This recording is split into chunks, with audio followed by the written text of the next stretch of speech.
1, 2. I think we're good. Yep. All right, everybody.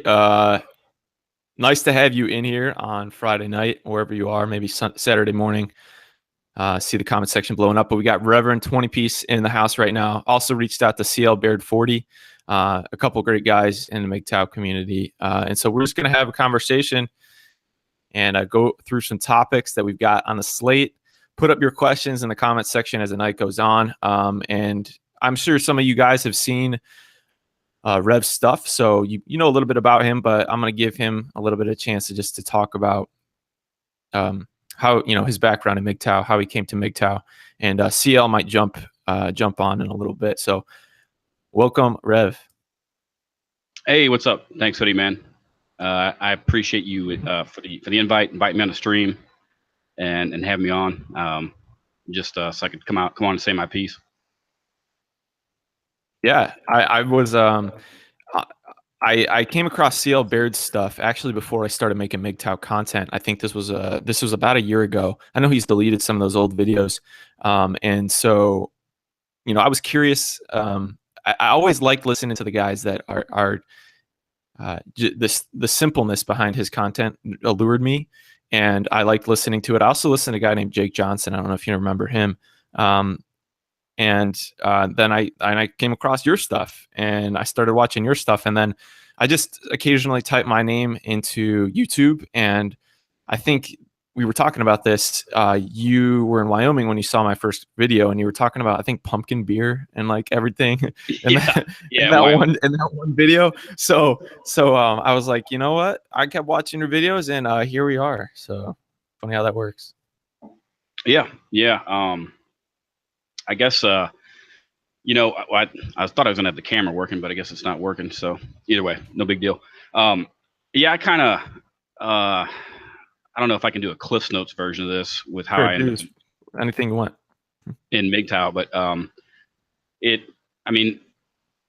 long story short, I grew up in the suburbs of St. Louis, and came from a middle class background, and my parents got divorced when I was a teenager, and for the most part, I was raised by my mom after that. And my dad wasn't real involved with, in me and my sister's life, but and there's other reasons for that. I'm not going to dig real deep in the weeds on that, but anyway, I was typically raised to put, pussy on a pedestal and raised like that, and then, worship all that type of stuff, and it just I was kind of set up for failure, from the beginning. So yeah. And then I went down that simp road, and it just along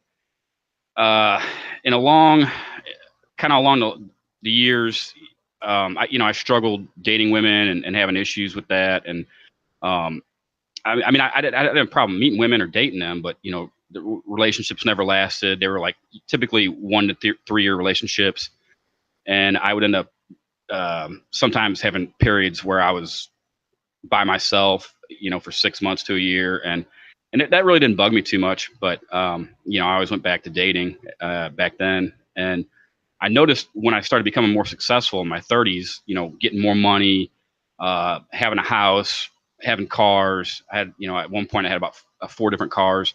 Wow. And it definitely all that materialism and material wealth, that definitely was like a huge pussy magnet.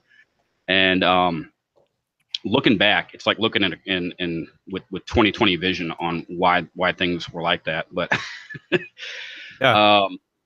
And then, for those of you that don't know, I never got married. I never had any kids, and I just kind of lucked out like that. Hey, Yo, CL. What's up? What's up, man? Oh, just chilling around the house. Same old thing.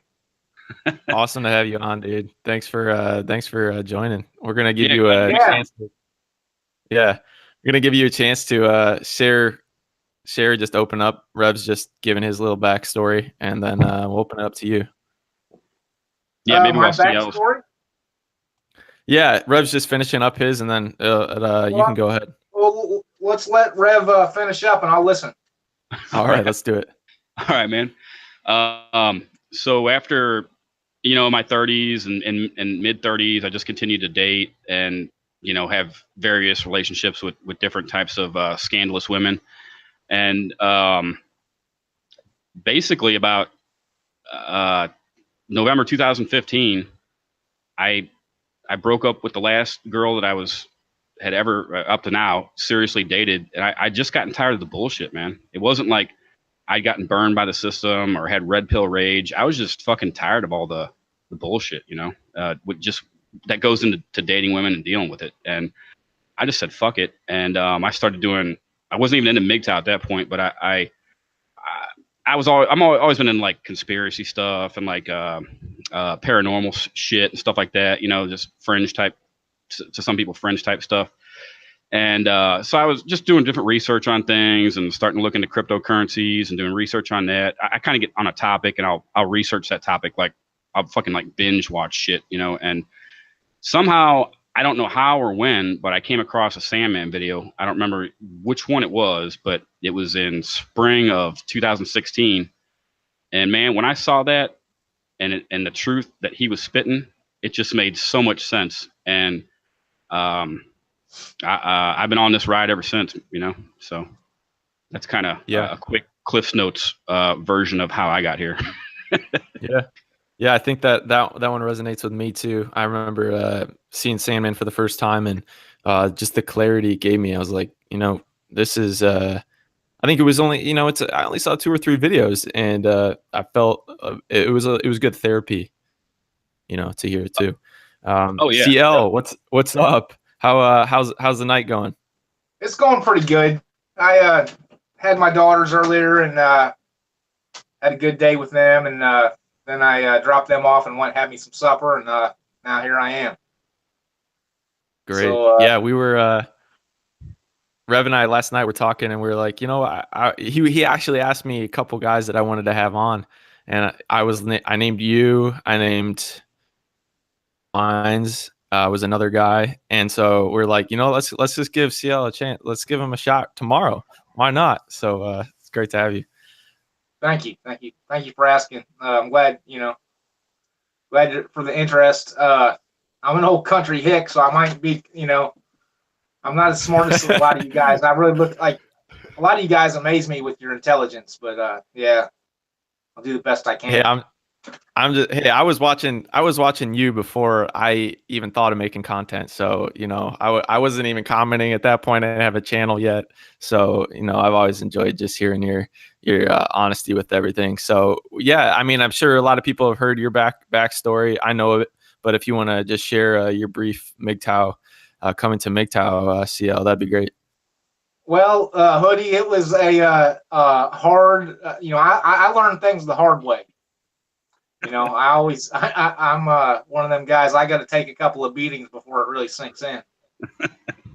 And so, I mean, if you really want to start from the beginning, watching the way my mother treated my dad growing up, I should have really taken a lot more information from that than I did, you know. But I was really blue-pilled by my mother and father. They were really into family and marriage. And like I've mentioned, I was raised Mormon. My mother was really into that. And I've always, the past 3 women that past 5 women I've slept with in the past 26 years I've been married to. I'll put it that way. Mm-hmm. So I've always been one of them guys that, I always had it in my mind that I wanted to get with a woman and, you know, lock her down, and then we'd be happy. And, you know, white picket fence, kids, all that, you know. Right. And, well, my first attempt was my son's mother.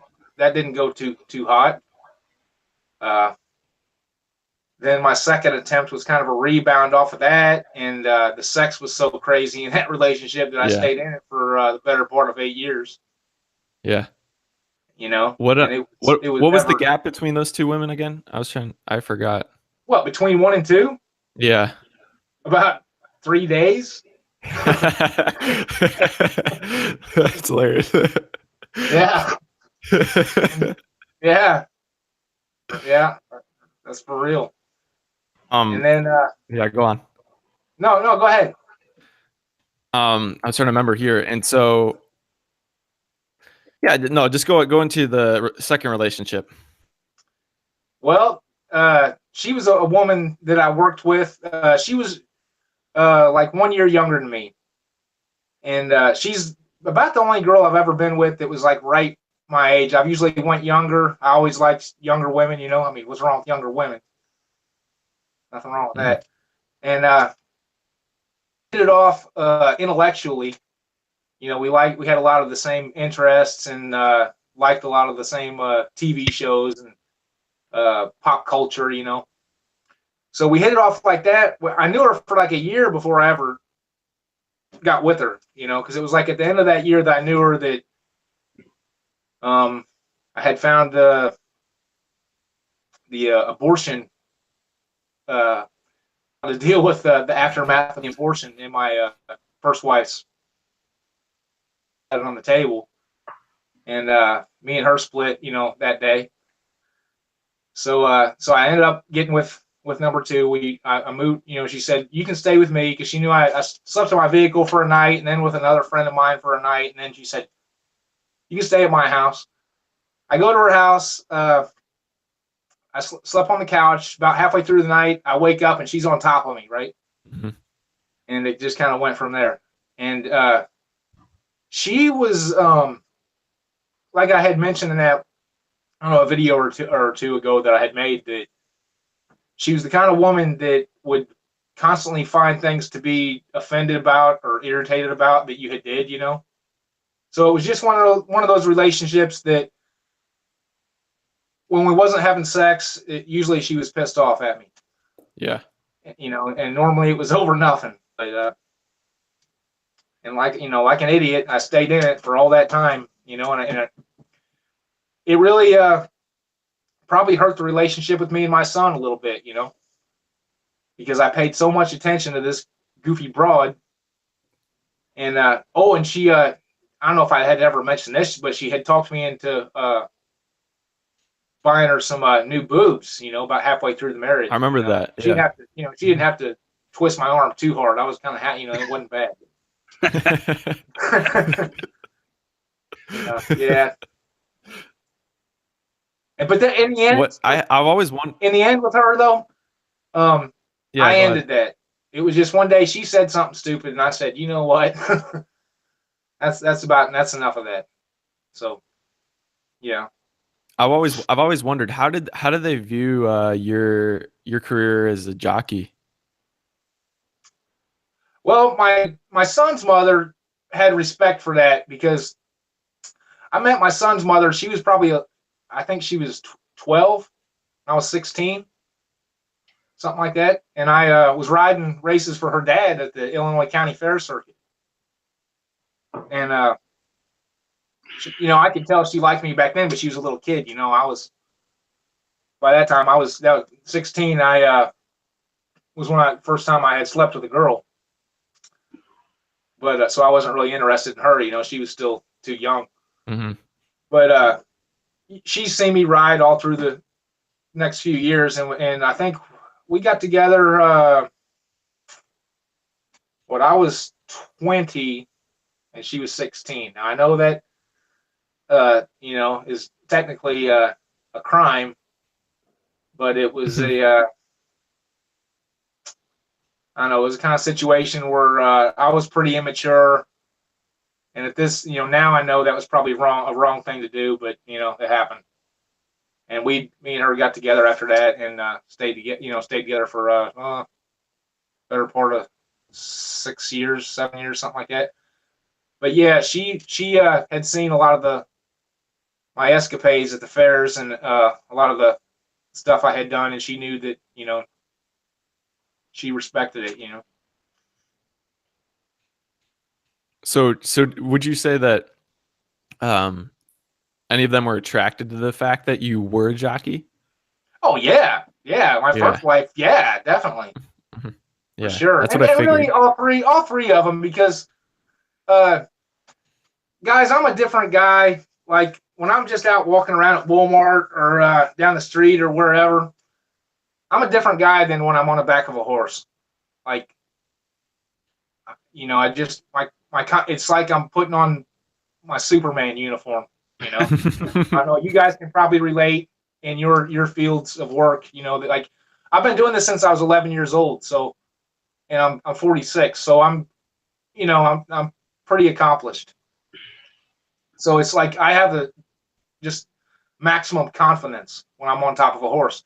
And even right now at my around where I work, there's 3-4 very attractive women that if I asked them out, they'd go out with me. But I just keep thinking that maybe I want to, but I'm just still mulling it over. Man, guys, it's been 13 months since my breakup with the wife, and I do feel happy now, and I can smile and sleep well and stuff. But man, like I've said, I'm not really a pump and dump guy, and at this point, I don't know if I can ever trust a woman again. I'm not saying there aren't any good women out there, because my dad married a good woman. It was his second marriage, and she's still with him today, and she's always been good to him. So they do exist, but I think the women of this generation, of Hoodie's generation, yeah. Oh my gosh, these girls, there ain't very many of them that are any good. They're so self-involved and selfish, and they don't have any morals either. That sleeping with like 14, 15 guys before they're 18 years old, that's no big deal. That goes on every day now. Well, and for me, I know it's really the constant social media fix. It's like, I don't get, he's not giving me enough attention. I can just jump on my phone and the options are endless, and that just is, I mean, as much as social media and technology helps us in different ways, it's just awful for that. What, for both of you guys, when you started making MGTOW content, what compelled you to like actually make the videos, not just listen? You guys can both answer. Well, like for me with my stuff, what originally kind of motivated me, I just kind of felt like saying my piece, and I felt connection to the community in a way. These other guys sharing their stories, and I really just wanted to get out and share mine. Not that I have a whole lot to bring, but I just wanted to say my piece, really. Yeah. So how did you come with your name? Oh man, that's I've had a few people ask me that, but I'll tell you what. Probably about 2009, I was really into playing Call of Duty, and me and a bunch of friends of mine, we were all playing online, and I without incriminating myself too hard, it was a night. We had many nights of debauchery, and it was more than just drinking. I'll put it that way. And I was extremely wigged out and wired up, and that was just one of the something I just came up with when I was really fucked up and high.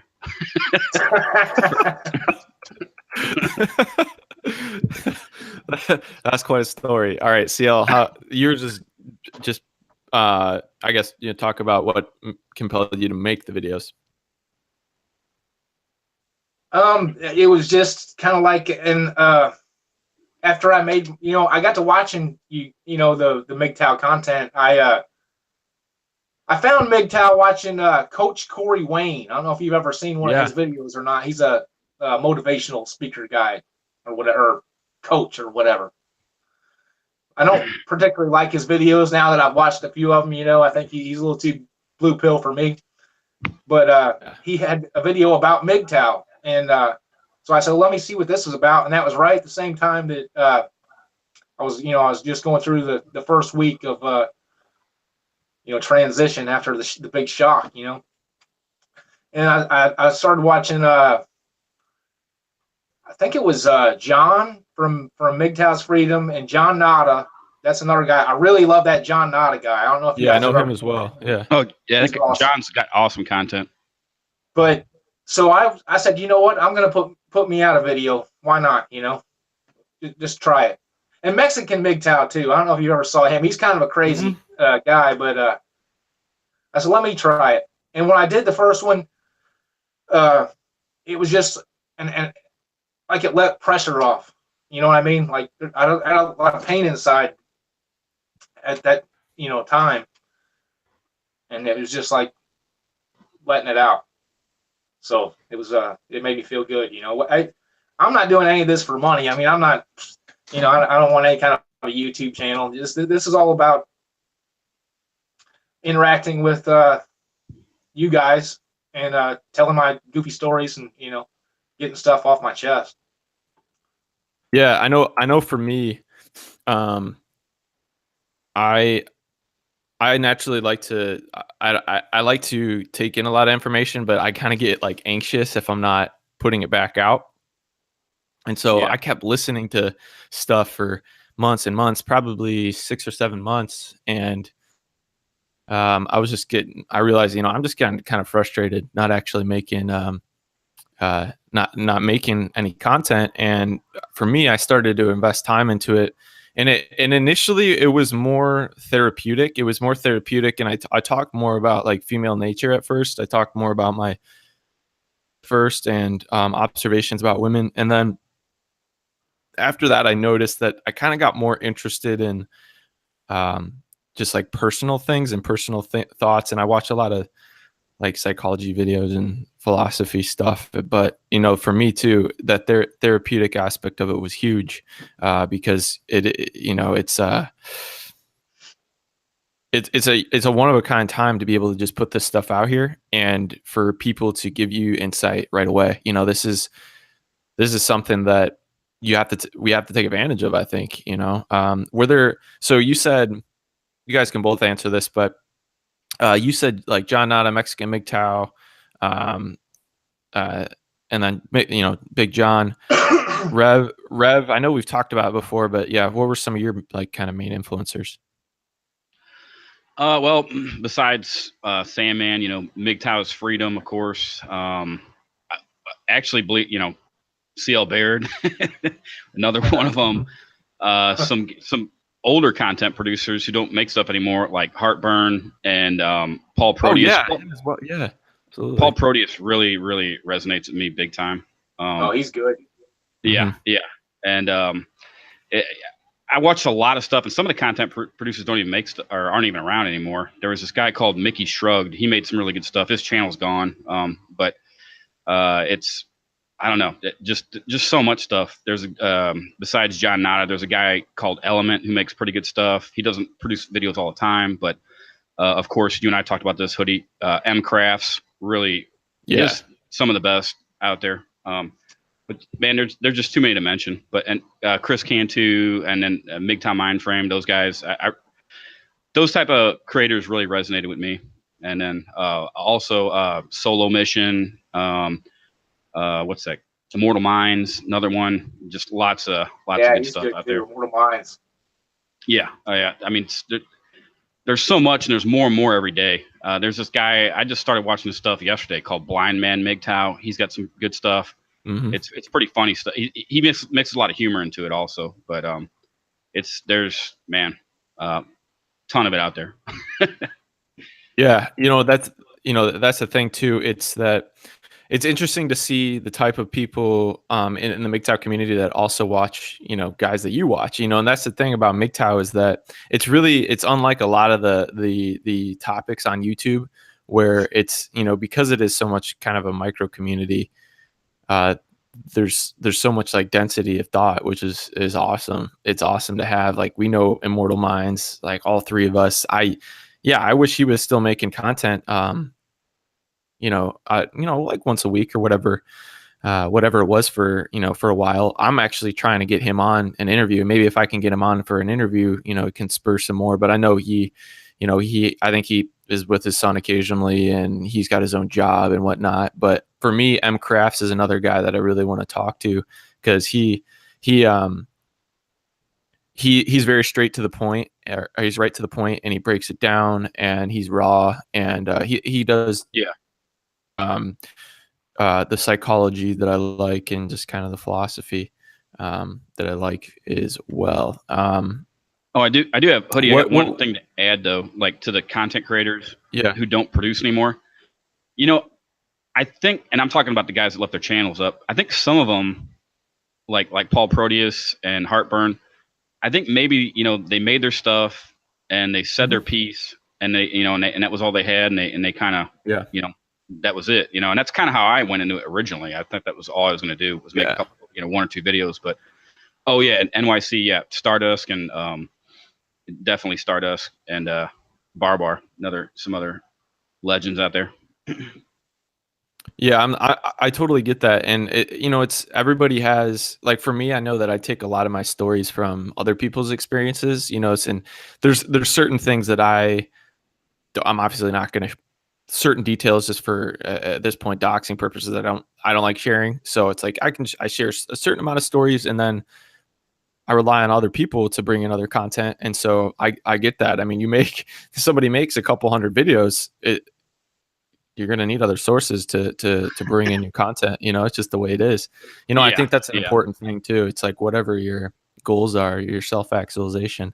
For you guys, like when you first came to MGTOW, what were your impressions of it? Like, did it immediately click, or like you saw something and you're kind of like, this is interesting, and then you kind of like drifted back to how you used to think? Because I know for me, I heard of it, and then I kind of got naive for a couple months, and then, you know, then I got burned again, and I was like, you know, this is ridiculous.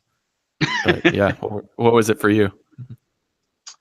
Well, one of the things. Yeah, go ahead, CL. One of the things in MGTOW that sticks out when if you've been burned, you know, and that's what's bringing you to MGTOW, is the way it breaks down female nature, and you're like, oh yeah, that was just exactly what she said. You know, like the whole, I need space to put somebody else in, you know, maybe we should take some time so I can spend time with somebody else, you know, like that kind of stuff. Yeah. And it was just, I was like, wow, man, like it's so simple and it's right there, but you don't see it, you know, but it's very simple, you know, if you pay attention. You, Rev? Yeah, it actually, I mean, I didn't have to, it resonated pretty much right from the start. I didn't have to, I think about it too much, because it was just everything the MGTOW guys were talking about. It was like, this is all fucking true, you know. I don't know. It resonated, and the more I heard, besides like I'm just, you know, the name calling stuff, but just talking about the female nature, hypergamy, all those types of things, it just, I don't know, man. It just seemed like it just seemed like the truth, you know. I don't know. I know any other way to say it. Yeah, you know, it does seem like a truth, and that's why I think it was so kind of addictive to watch at first, because, you know, I know for me coming up, just, you know, I was in college at the time, you know, I'm in that environment, and you're around the definition of blue pill thinking. You're around the definition of be a consumer, trying to play the game to impress as many women as possible, believing that I just have to put in this amount of work, and if I put them in this amount of work and act this certain way, then she's always going to be there around me. And that's kind of they're always chasing, you know, I'm around that all the time, and you never really get any type of leadership, especially from men, to say, no, listen, this is how it is. This has to do with, like, sexual attraction, even, it has to do with biology. It has to do with what is going to produce the greatest likelihood for you to survive as a person, like, bottom line, you know. And, you know, that's obviously, we're not like consciously always thinking about that, but it's like subconsciously wired into you, and no one tells you those things. You know, there's no class for that. There's no place where you can, their men are having a meeting at the church on the corner of Washington and Main Street, you know, and you can go there and learn about it at 7:00. That's not a thing. That's never been a thing, you know. Dude, it's like, yeah, dude, Hoodie, I get it. It was also, when I first started hearing this stuff, it was like, why the hell hasn't anyone told me this shit before? That was actually, you know, that's what I was thinking. I was like, what the fuck? I know. I'm like, forget anything that I learned in school. Like this right? They're telling me how to make money. I could, with all the lies that I've been told. I've been told how to lose hundreds of thousands of dollars instead. Basically, and waste time and waste energy. It just it baffles my mind. And for me, that was one of the reasons why Fight Club. I talk about Fight Club quite a bit. Some guys are indifferent about it, but for me, it was made in 1999, and I remember seeing it when I was 14, and it was really prophetic for me in my life, because it talked a lot about the emasculation of men in society, and kind of this androgyny, this you just look at the prototype for what a man is supposed to be and look like today, and it's just not that anymore. Yeah. It's not that anymore. Mm-hmm. I'm not gonna keep cutting CL off, but I'm not cutting me off. I'm just chilling, man. I am Hoodie. I am ashamed to admit I did not watch Fight Club until last year. But that movie, you are 100% correct. That it really does resonate with me. But yeah. I wish I had watched it years ago. Yeah, I remember watching it freshman year of high school, and that kind of left an imprint on me. And throughout high school, I was very, I was red pill in a sense that I didn't see where the benefit was in a relationship. It wasn't that I wasn't, like, it would be nice to have a girlfriend or whatnot. I didn't actively pursue it, but I just never really saw what the long term, what was I getting out of this, and I also felt that there was an emptiness in a lot of men at that point too, especially my generation, especially around my age. You just see a lot of listlessness. You just see a lot of society doesn't need me. I'm going to check out. I'm going to do my own thing, and that's fine. But I think that it's important to have, even if these goals are so simple, it's important to have some goal. I think, even if the goal is just to score it down, I don't care. It's like you just need something to pursue, and that's why it really impacted me too, because it emphasized making the most out of your life as a man, and not succumbing to just being a worker bee. Yeah. Well, I like how it also is anti-materialistic. That's a big thing with me. I think our society in general, Western society, is too materialistic, but that's my personal belief. Yeah, I agree with that. I definitely agree with that. So, all right, let's see here. So so we're on that topic of minimalism. I know we kind of we brought that up before. How does that factor in? Like, you try to just be frugal with your money, or you try to reduce certain things, certain spending in your life, or how does that factor out, and how do you see that like in MGTOW? Well, when you don't have a woman spending when you don't have a woman spending your money for you, it's easy to be frugal. Mm-hmm. You cut out the things that you didn't need, that you had because she was there and that's what she wanted, and it's on autopilot after that, Right. I mean, because I don't have to go out to a fancy dinner once a week now. Yeah, I can cook for myself at home, and I'm happy with it. Yeah, that adds up. I'm like, I'm over here. I'm like thinking about what I'm gonna make for dinner tonight, and it's like, all right, well, let's. I got some eggs. Let's see what else I got. It's like just like super simple. You do what you need to. For you, Rev. Throw whatever together and eat, and you don't have to, exactly. It's like with the woman. It's like, well, we haven't been out. We haven't been out this week. We need to go out. Right. And that's the thing with to be in a relationship with a woman now, for me, is just, I kind of want it, but man, the attention and stuff, and just the energy and time that you have to put into that, man, it's a lot. And once you get a little bit set in your own routine, I don't know about you, Rev. You're a bachelor now for a while, right?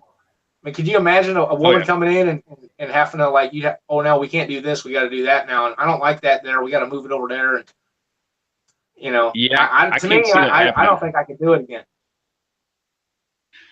Yeah, that definitely, I can't go back to that personally. Not saying, you know, most people who watch my videos know my stance on it as far as the, you know, I still occasionally date, but nothing serious. But yeah, I'm not going to have someone come in and rule my life again. That's over for me personally.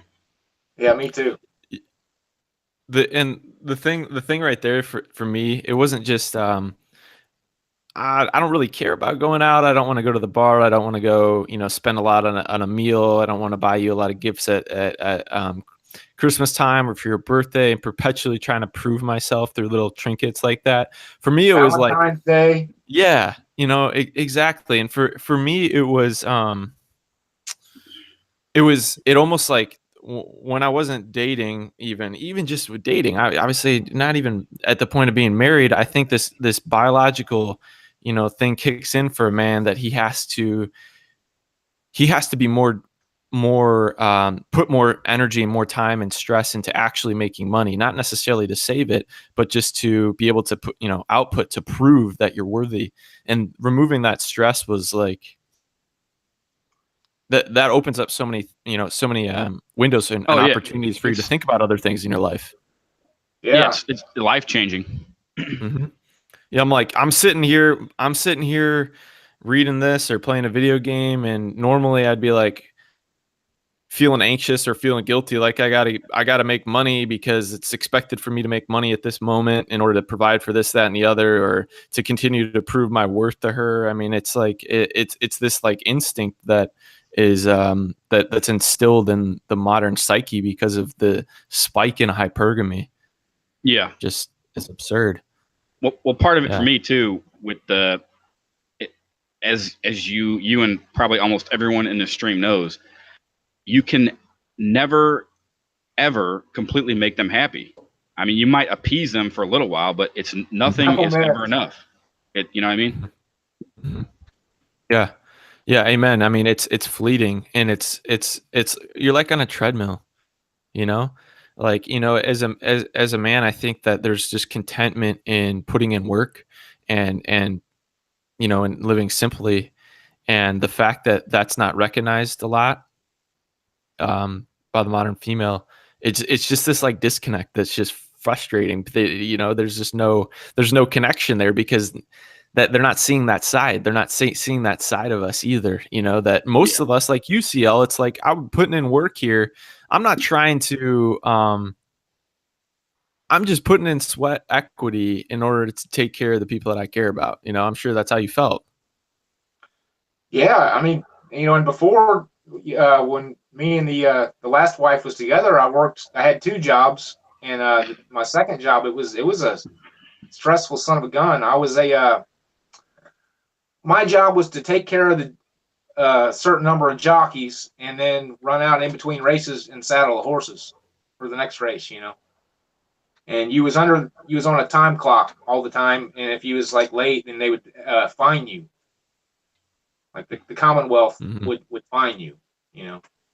And yeah, it was a very stressful job, and I was doing that, busting my butt to provide for them.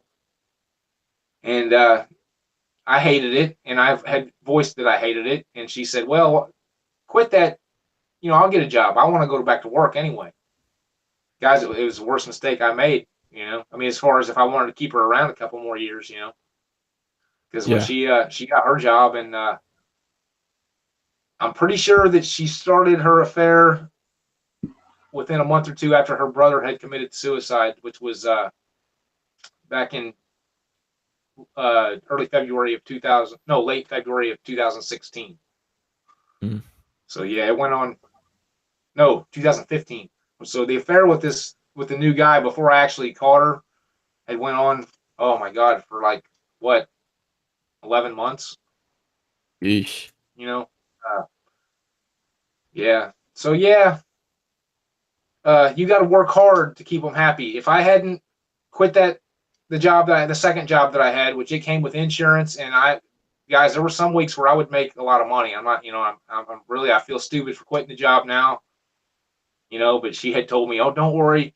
I'll get this job and it'll be good. And, you won't have to work so hard and I can get out of the house a little bit and it'll be great for the marriage, Yeah. But, yeah, like the Rev says, when you work yourself to the bone, it's not enough, just to try to keep them happy. It's impossible. I really, that are together that do seem happy. Like I say, like my dad, and I'm like,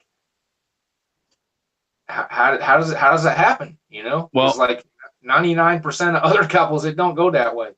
Yeah. Well, CL, I think like people like your parents and like my grandparents, I think they're just cut from a different cloth because almost not my parents and weren't really like that. And almost every single to a T aunt and uncle of mine have been divorced and then remarried and some divorced again. It's just something happened, man. I guess it was feminism or whatever, if that's what you want to pinpoint it, but it just, especially that older generation, they just took things. I think they took things a little more seriously. But that's, and probably being, I don't know so much the men have changed, but I don't know. Mm-hmm. It's just a damn shame. Yeah, I really, I think, and I look at some of the marriages that have worked in the past, and if I just even observe my parents' marriage and the things they had to have done to preserve it, it's never like Disney says. It's never like Hollywood says. It's never this romantic fling that lasts past any longer than like 3-6 months, whatever it is. It's that connection is there for like having children, basically, almost. And then after that, like you things slow down, and life's a sacrifice. It's actually harder in many ways, and people don't realize that. I was just asked about this recently, where I was like, I realized that, I mean, marriage had worked for a long time. Marriage had worked. It had built societies. It was like it was an example of structure that was good, but comes into play. People just throw any sort of commitment, any value of being an honorable person, of going through things, even if they're tough. That's why I have a lot of respect for some of the Eastern cultures, like in China. Even they're not in love. They're staying together because it's a unit, something they've agreed to, and that has been so missing too, because it's really based on sacrifice. It's not based on the selfishness, and it's hard to analyze why that's the case. Like we can say broadly feminism, and feminism has been a huge instigator of it, but feminism, like, what are these other variables? Yeah, but they both in years gone by, both partners would sacrifice for the common good. Yes, that exactly. Mm-hmm. And I mean, yeah, you can blame, and I don't even 100% blame feminism either, but right, things have changed. I mean, people, it's just like this short attention span theater culture we live in now too. It's just everybody's, they can't pay attention to shit for more than 5 seconds. A lot of people, not everyone. That's the thing with the women. They want, like Hoodie was saying about the, you got the honeymoon phase, right? And that's when you're making your babies. And then after that, when you're caring for them babies, it ain't always so much fun getting up in the middle of the night and then working and taking care of them through the day and stuff. And kids can be, challenging, to say the least. And that's where you come into where your partners. I mean, my ex commented that, well, we've just more or less been roommates. And I said, well, honey, wake up. It's not going to be honeymoon phase for 30, 40 years, and the people of today, they just want, if they're not being pleased, they got to get pleased. If not being pleasing them, they're going to find a way to get pleased. And if it hurts somebody else, or if it shakes up many lives to do it, they got to have their fix now. Yeah.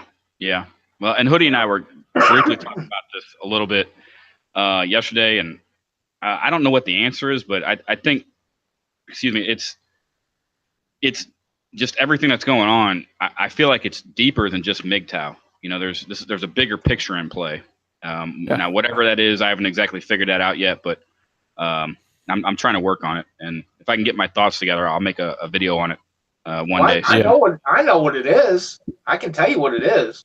Yeah, hit it up. We've been being programmed by the government for years. I mean, probably since television came out, and before that, radio. Slowly over time, breaking down the walls, you know, making things that weren't acceptable. You know, how many TV commercials? If you guys watch television, I watch some TV. I try not to limit it some, but how many commercials do you see nowadays that it's like gay couples with a child? You know, or it's always mixed couples, you know, and I'm not trying to be racial, but it's always, if it's not gay couples, it's mixed couples. You know, yeah, and that's all they show. And it's just, they push the gay agenda, and like, you know, with men can use women's restrooms, you know, if they say that they're transgender or whatever. I mean, this is ridiculous. This is stuff back in the 70s, Rev, that we would be like, are you fucking crazy? You know?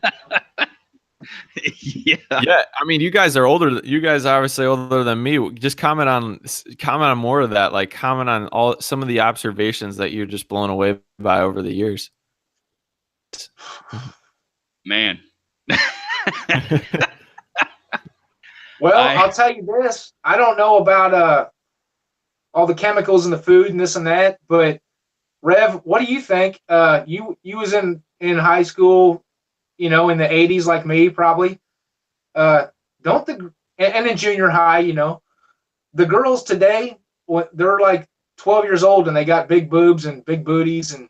Oh yeah, no. CL, you're 100% right. That I remember, because I was in middle school in the 80s, and they weren't fully developed like they are now. And secondly, they didn't all dress like sluts like they do now. So I mean, the way they dress now is ridiculous.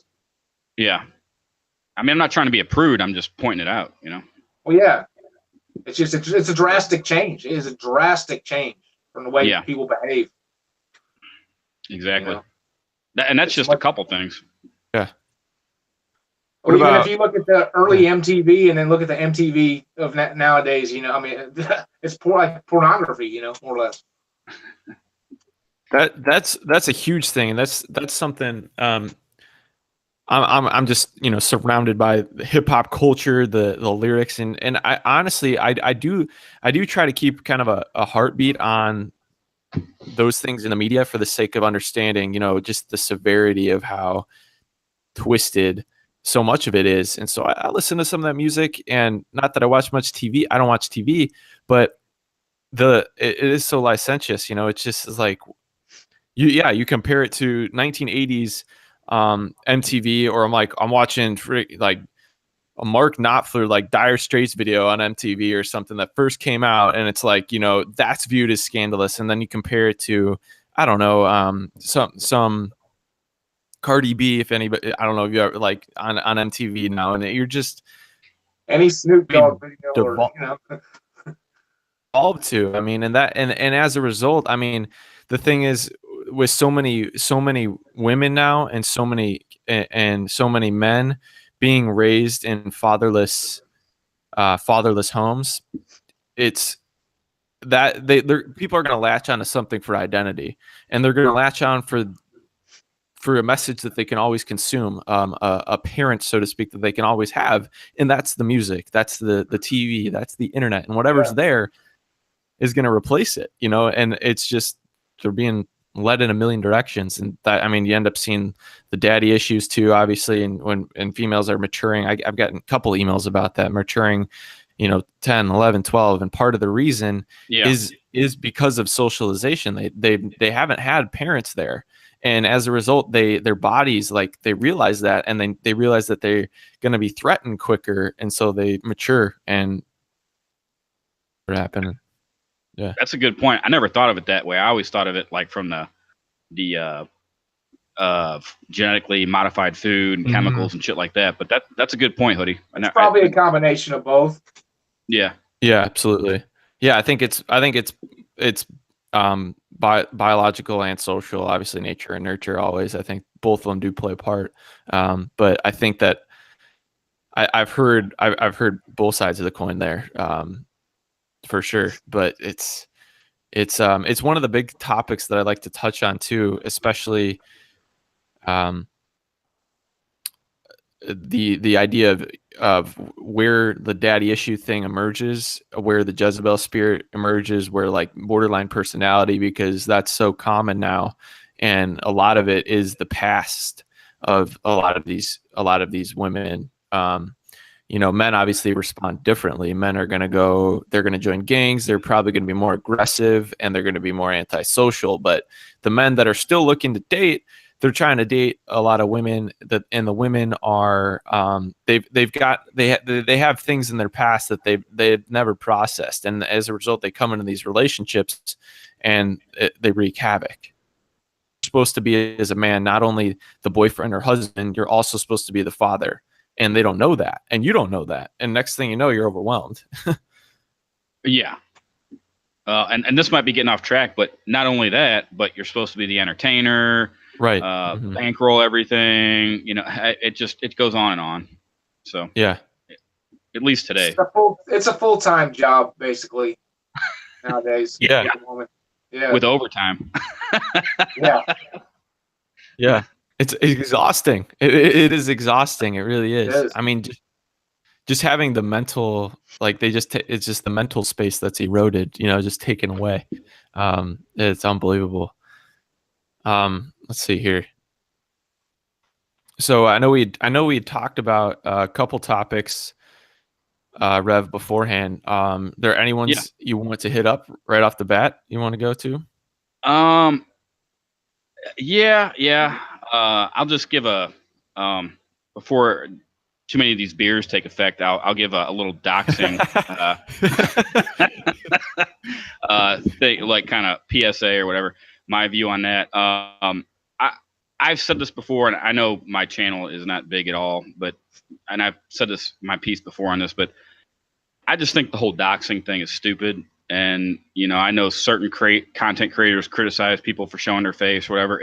It's a personal choice, and I think anybody that doxes anybody is just a real bitch without, somebody that would never come up to you in public and tell them what they thought of you. And it's just, it's a real spineless move. But I did want to throw out though, why I'm not worried about getting doxxed. There's multiple reasons, but one, I mean, I don't want to be, but if I do, I could give a fuck. And a couple of the main reasons is I don't have a wife, I don't pay alimony, I don't have any kids, so the financial burden is a little bit less on that end, and I can live pretty cheap. But the secondly though, if you are good at your job, which I am, you are in a way kind of dox proof, because if you're good at your job, your employer needs you and they know it. And currently I'm kind of a mechanic. I'm like a fleet mechanic, but that's a whole nother thing. But I used to work when I worked in regular shops and like places like Firestone and stuff like that. For 13 years, I worked in like mom and pop shops and places like that. And I was a ASC certified master mechanic. I had a Missouri State Inspector's license. Went to Hunter Alignment School, all that good shit. Well, one of my earliest jobs, I learned this lesson that if you are good at your job, your fucking employer doesn't give a fuck what you do outside of work. Because one of the guys I worked with, this motherfucker, he did coke 5 days a week. It was a really weird thing because he did coke like Monday through Friday, and then on the weekends he would take off and go home to his wife. And it was really crazy, but he partied all week. But this guy was the best mechanic in the shop, made the shop the most money, so they didn't give a fuck what he did. I remember specifically one time he had went on like a binge for like 3 or 4 days and stayed up, and he like lowered the vehicle down to the floor just above, just so he could slide his creeper underneath it. And he slid under there and was acting like he was taking the oil pan off or something like that. And he fell asleep. And I guess because he was so fatigued, he was out for like 4 hours. And was it go on. Well, the service manager walked up to him, and they needed some information from him about some other vehicle he's working on. And they raised the lift up when he wasn't responding, and they were like shaking him and yelling at him. They were like, Eric, yelling right in his face. He didn't wake up. They thought he was dead, and it was crazy. But but yeah, but I'm just saying, if you're good at your job, I don't, and in most, especially like trade jobs like mechanics or probably what CL does, you don't got to worry about that shit. So, but that's just kind of my opinion on it. Yeah. You anything to add? That's a crazy story. Was okay? So he was exhausted. Do you think it was the cocaine? Because that can lead to this excessive crashing. Yeah, well, he had stayed up for like 3 or 4 days partying straight. So I was gonna say, but this dude was a crazy motherfucker. That probably goes just a given, I guess. But yeah.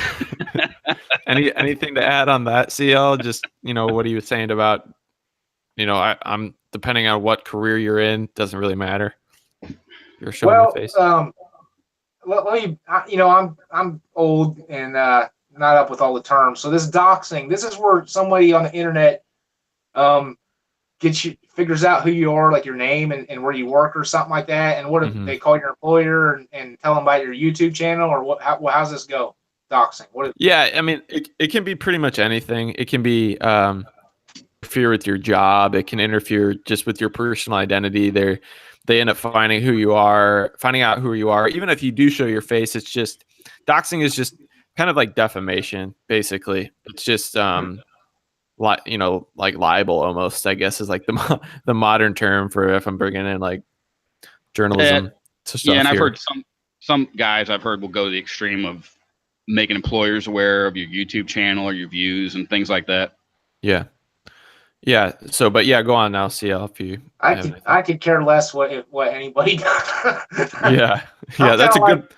You remember Billy Bob Thornton in Bad Santa when he's sitting in the cafeteria and the lady walked up and wants him to let her kid tell him what he wants for Christmas, and he tells her to get the fuck away from him, and she's like, "Well, I'm telling your boss," and he says, "If you think you can make my life any worse, take your best shot."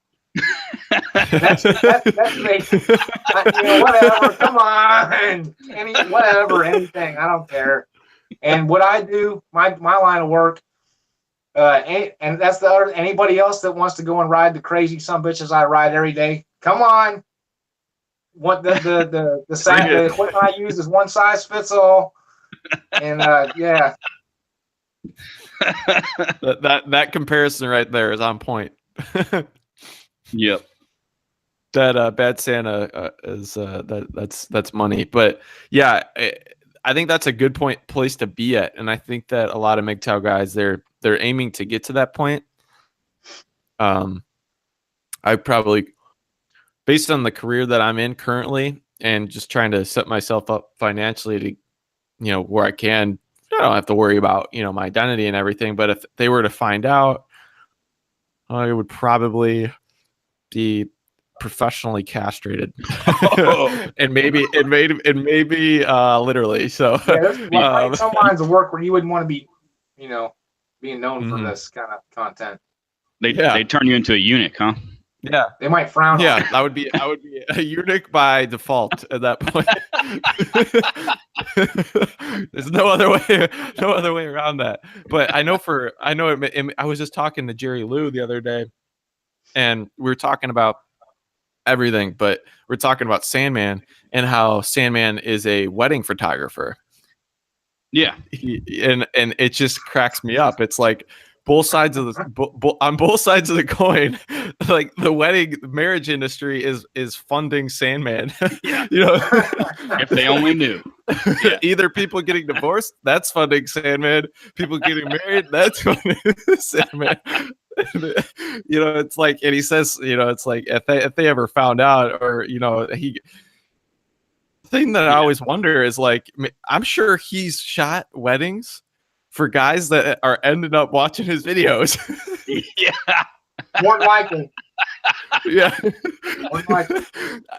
I mean, like, he's Hey. in Toronto, you know, it's like that place is a mess. Yeah. Don't hate the player, hate the game, you know? Yeah, I know. He's just milking the system there. It cracks me up. I bet he shakes his head a lot at them weddings.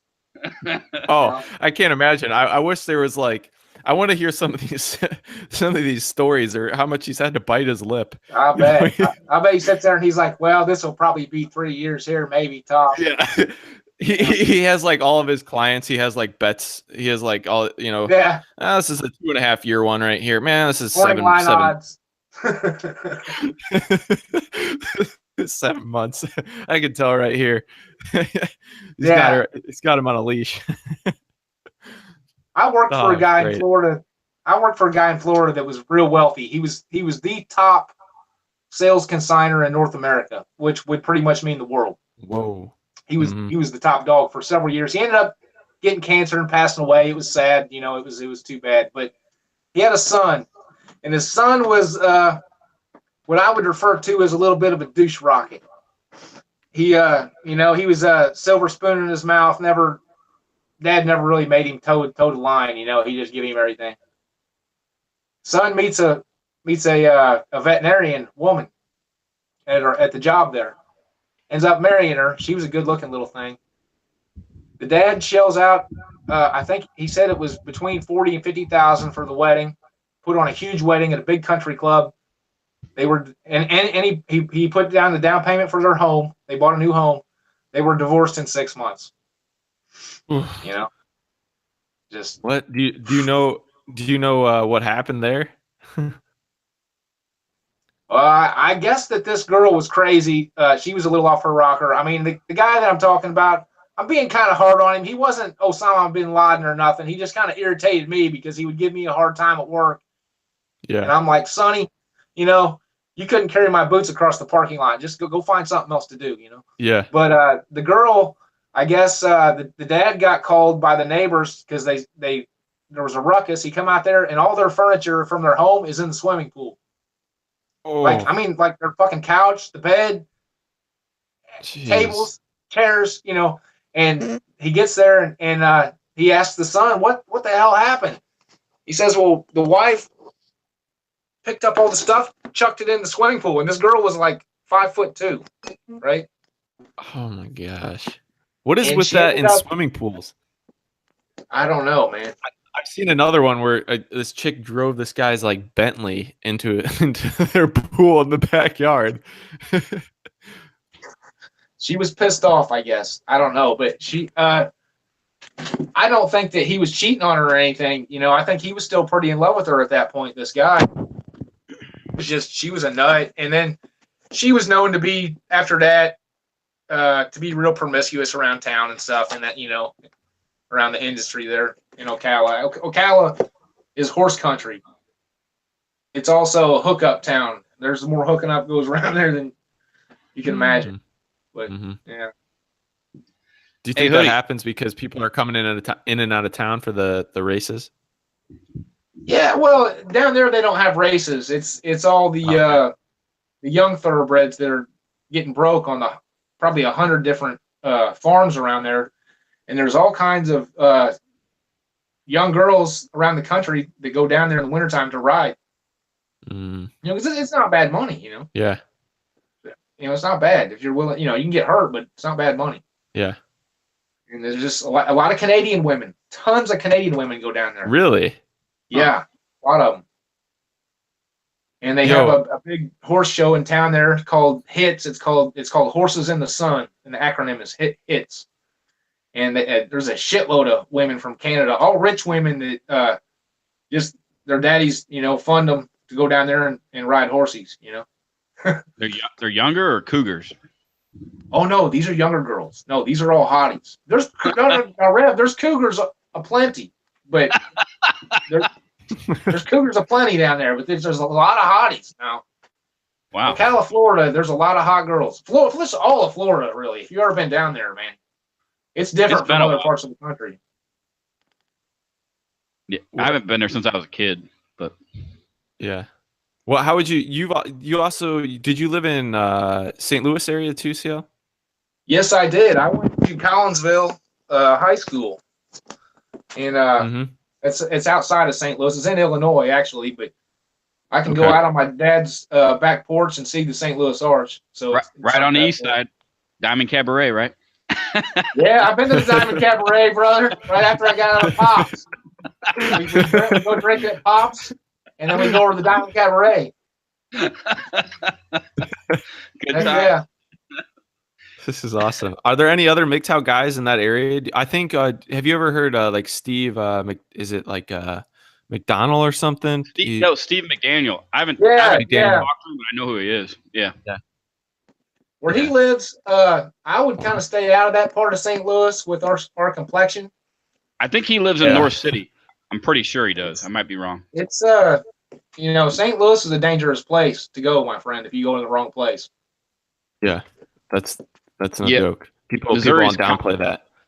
Well, and now Missouri is constitutional carry, so you don't need a CCW to carry anymore. But it should be. Oh yeah. But you get a lot of those towns on the amendment rights. Do you have any those stories, the one CL laid out there, Rev? Any guys getting absolutely burned? No, not really. I don't, not in that particular thing, but I do if you want to shift gears a bit though, I do have a question for you though. And I kind of gave you a heads up on it. I was personally wondering, like, what was it like when you had your first viral video that the Gym Thought one? so I've been mulling it over in my brain recently of how I would make another one. What angle would I take? And I think there are a couple more Gym Thought archetypes I could definitely have in my brain based on the gym that I've gone to for most of my life. Basically, it was like the culmination of 7 years of rolling my eyes in the span of 20 minutes on a video. It was like I've rolled my eyes. I've shook my head too many times over these years. I need to make a video, so I put it out there. And I had a popular video a couple days before. I only had like 15 videos at the time. I was just kind of doing it on the side, and it was a video about what happened when I didn't pay for dinner. And all of a sudden, it had like 30 or 40,000 views, and I'm like, well, this is really strange. I thought the video sucked, and that was a good one. Well, thanks, CL. And so I was like, this is stupid. I don't get this. And so I was like, all right, this has been on my mind. I wanted to make this video. So I like worked hard at the thumbnail. And so I think people saw it, and it was like coming up on people's mainstream feeds, like not MGTOW people. They're like gym guys. Or maybe they're just, they're onto YouTube for whatever it is, watching music videos. And this comes up and they're like, oh, I bet this is like a video mocking Gym Thoughts. And it's like some blue pill gym bro type guy that's wearing a tank top. And all of a sudden they don't think about the MGTOW acronym there, and they're like, what is this? What is this misogyny? Women can't go to the gym and lift. They can't do all this stuff. And I'm just over here just cracking up because, and I was like, there was a point where I was like, I want to shut this comment section off because the amount of animosity there, and then I was taken back. I was like, I think I probably had like I said, I only made like 10 videos or so, and it was pretty small and everything. I was taken back. I was like, is this a good thing? And I think now it has like 3,000 likes and 1,000 dislikes. And I mean like and the thing is I didn't do like any name calling in the whole thing. I pretty much did it in my normal format. It was just about gym thoughts, and it was just, I think for that reason it was kind of just like puzzling that it was like, who is this guy like narrating over a thumbnail? Were you taken aback by the hate, that like the negative side of it, or the views, or what? All of it. I was mainly annoyed by the guys, though. I was like, okay. sure. I was like, sure. I get. Okay, the women are offended. Whatever, Like I predicted that, but the white knight simping in there, like defending them. Like I didn't say that women can't go to the gym and work out. That's a positive for their life. I was saying, it's like I'm calling out this. They're spending 20 minutes of their hour workout on Instagram. It's like I don't understand this. Like taking selfies and shit. Yeah. I hate when I see a fucking woman taking a selfie. It pisses me off every time. I know, and it's like a certain grip on the phone too. It's like it's held on a certain part of the hand. It's like the selfie grip. It just cracked me up. So I was like, I need a vent here, and I tried to do it in the most logical way possible. But I'm thinking of doing a hater comment video based off of that video, because I have this section on this like folder on my desktop, and it's just titled "Thouist Haters," and it's just it's just of all the random comments on that video. Damn. But it was fun. It helped too. I had no intention of it like being a promotional thing. I was like, it was just something that pissed me off. Yeah. 7 years, huh? Yeah, basically, because like I don't have a lot. I go to work. I'm in grad school, and like I read a bunch of stuff, I watch stuff, and I work out. It's like working out's like my main hobby. Like, as a baseball player in college, so I was like, I was just in there all the time, and it was like, I don't know much, but I know like this gym culture, and I would call out this. Yeah. So, so was that one of the first ones you found? Yeah, it actually was. I just like I saw your stuff in August of last year, and I was hooked right away, man. You struck a nerve, and everything made so much sense, and you're down to earth and real, and those are some of your best qualities, I think, personally. So thanks, man. Appreciate that. Yeah, and that's actually, to be frank about it, I was almost kind of concerned going into making MGTOW videos, because personally, like, I've had my frustrations, but I just like talking about the topics, and I was like, I don't know if people are going to be down with the fact that I'm not like slamming my fist on a table over here and going rage mode. It's like I don't know how this is going to go. So I was like, we'll see. Maybe they think I'm boring, but whatever, But I think that's what I like about you guys, both of you guys, is that I'd be at work all day or whatever. I'm exhausted. I just want to listen to a dude talk and share a story, and that's why it definitely drew me to both of you guys, and see how you tell all those crazy stories about you and I think George. George, he's still out there, He was got to a point for me where I was like, George is just some like mythological being that's just like roaming the earth causing havoc.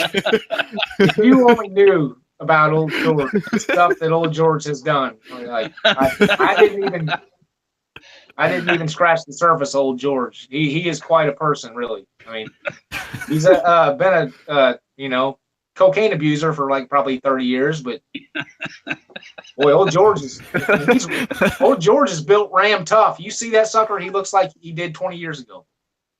Damn. Like, yeesh. Yeah, like he looks like he hasn't aged. It's incredible.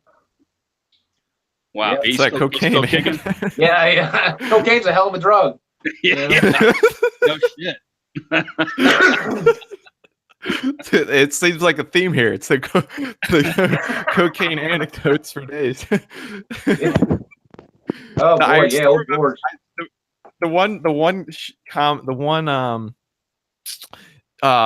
story that I remember with George was that the one where I think he was blowing up a car or something, or like lighting a car on fire. I can't remember what the story was. A guy paid old George, allegedly, a guy paid old George to come to his house, me and old George's little brother, right? Mm-hmm. And we go there, and the little brother drops me and old George off at this residence, and I'm crouching beside a big oak tree, a big, huge oak tree. Like you couldn't put your arms around it. It was big. I'm there with like a toolbox. Now the plan is that old George is going to go, and the key to the vehicle is going to be in the trunk because this guy wants old George to get rid of the cars for the insurance money, right? So I'm squatted by this tree, and all of a sudden I start hearing some dogs barking, and there's a wood line right across the street. And I'm like, man, them dogs is getting closer, And then I hear a guy yelling, "Hey, you!"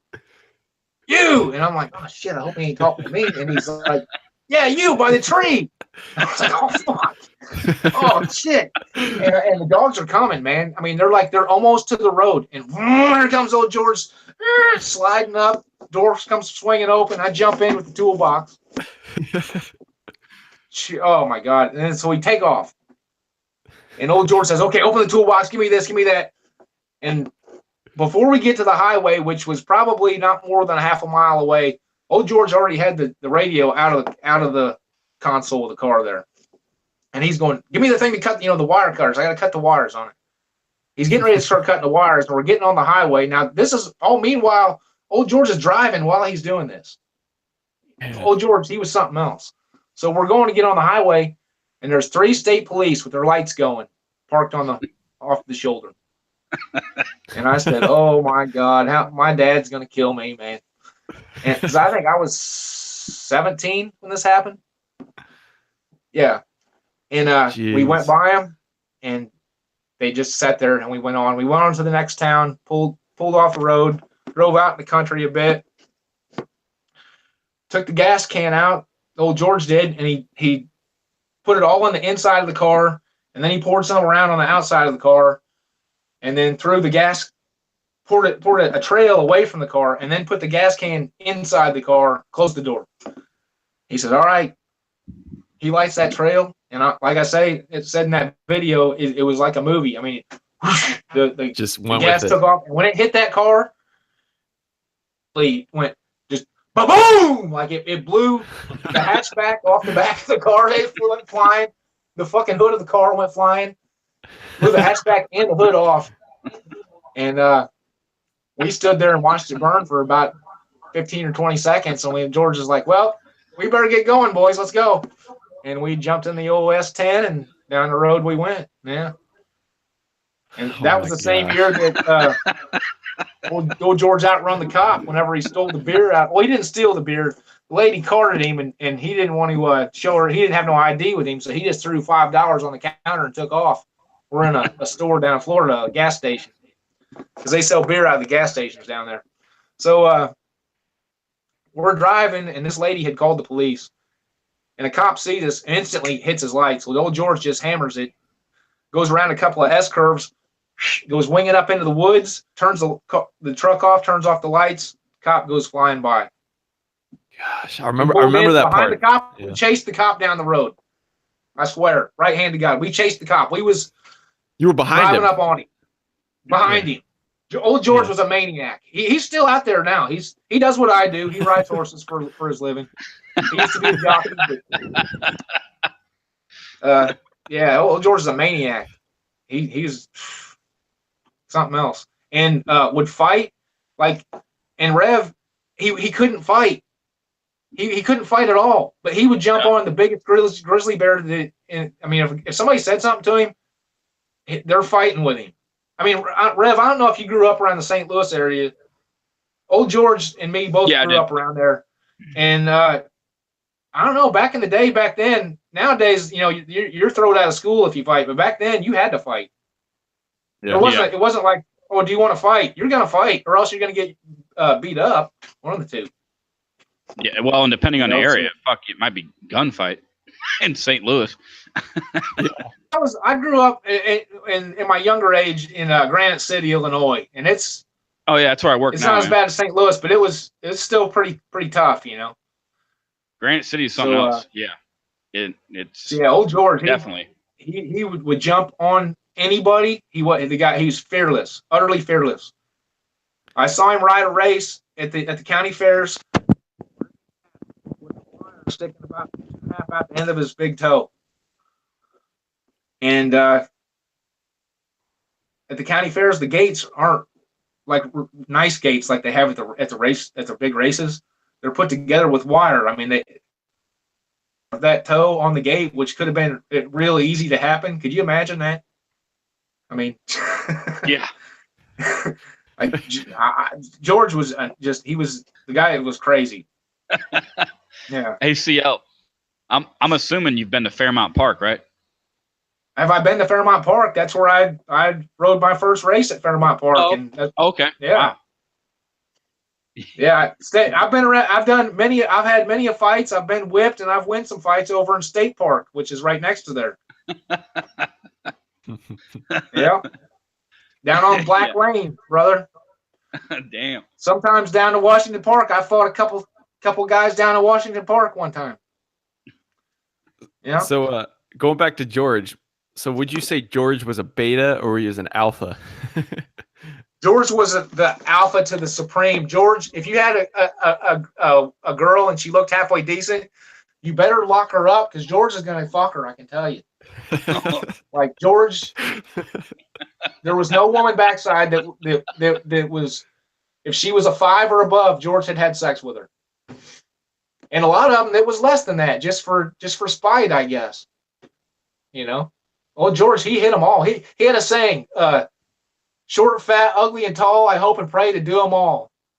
George used to say that all the time. So he was like a Dirty Dick Rodney type of guy. Oh yes, he dude. If you was his best friend, I did a video. I took it down, but I did a video a long time ago. The one guy was like his best friend. They went to grade school, junior high, high school, and then was working together at the track there. And he fucked this guy's wife. And I was with him, and he forced me into being the lookout. You know. Oh, I remember I didn't want to do it. I remember. You were you were in the house, right? Yeah, I was downstairs, and I could hear a boom, a boom, a boom, a boom, a boom, and women, the girl making sounds, And old George, he told me, he said, look, if somebody pulls up outside, he says you bang on the wall and cough or something like that, and he says, and then run out to the back and jump off the balcony, and I'll hook up with you later, or whatever. And I was like, all right, I guess, man, fuck. So then, like I said, a couple of days later, this guy that old George did this to comes wheeling up to the barn there and comes up and looks me in the eye and is like, CL, was you at my house? And I'm like, no, man, no, I wasn't at your house. Are you sure you and George weren't at my house? No, we weren't there. Well, somebody told me that they saw you there. I'm like, well, no, we wasn't. I don't know. We ain't been there. I mean, I couldn't tell the guy.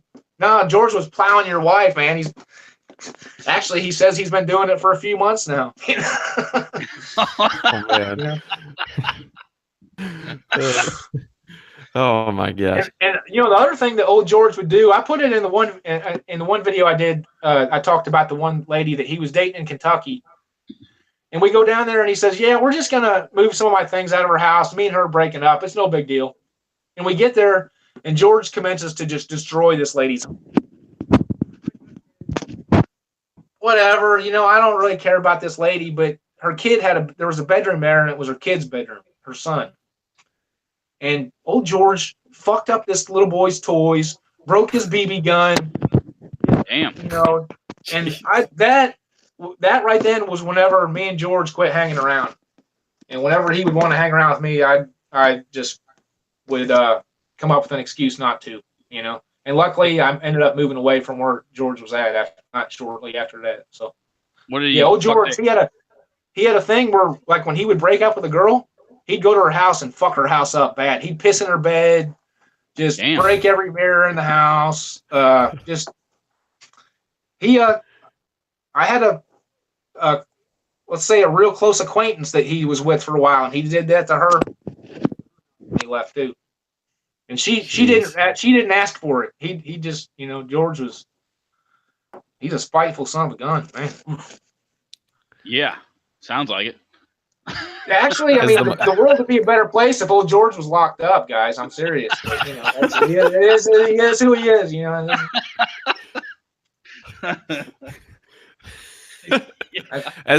As the millennials would say, he's a savage. Unfortunately, I use that word. Savage. If I knew where old George was at, I'd love to have him on, because old George, he'd love to come on here and tell you some stories. I'll bet. Oh, I'm sure. We give him the mic for a couple hours, I bet. Oh boy, he's done. This guy has done so many different things. It's unreal. I mean, I was with a lot of girls, like from 16 to 20, but then after that, I was only with like 4 other women, right? 3, like I say, 3 of them I was married to, or maybe it's 5, something like that. It ain't a lot. But old George has been with, conservatively 200 women at least. You know, could you imagine what some of the stories this guy could tell you? I mean, geez. You think that's true, or is he just bragging? Or oh just no, Rev, no, this guy, no, it's true. It's absolutely true. Yeah. Oh, George, George is a bad boy back before there was, like, they had the term bad boy. You know, George is the bad boy. He doesn't when that saying he's had fat, short, ugly, old, skinny, and tall, whatever. He did it. You know, he accomplished it, I think. You go to work and he's the motherfucker coming in when you hit up the driveway. Yeah, he's the guy that shows up late for work that day, and he comes. Then what George would do is he would come in late for work and then go and smile at you and maybe bring you a breakfast sandwich from McDonald's and pat you on the back. That was George. He was that blatant. Like he had no shame. No shame. That's a freeing way to live. Yeah. I think old George has actually been locked up a couple times, but never for any amount of time. Like, I think 90 days here, or maybe 3 months there, or 6 months there, but never a real long time. You would think that he would have been locked up by now, you know. He eludes them. The guy's got away from the law more times than you can count. I think it's a gene. Yeah, I guess. It's like an elusive. It's like a on the run gene. I don't know how to say it. Yeah, he's like Billy the Kid or whatever, right?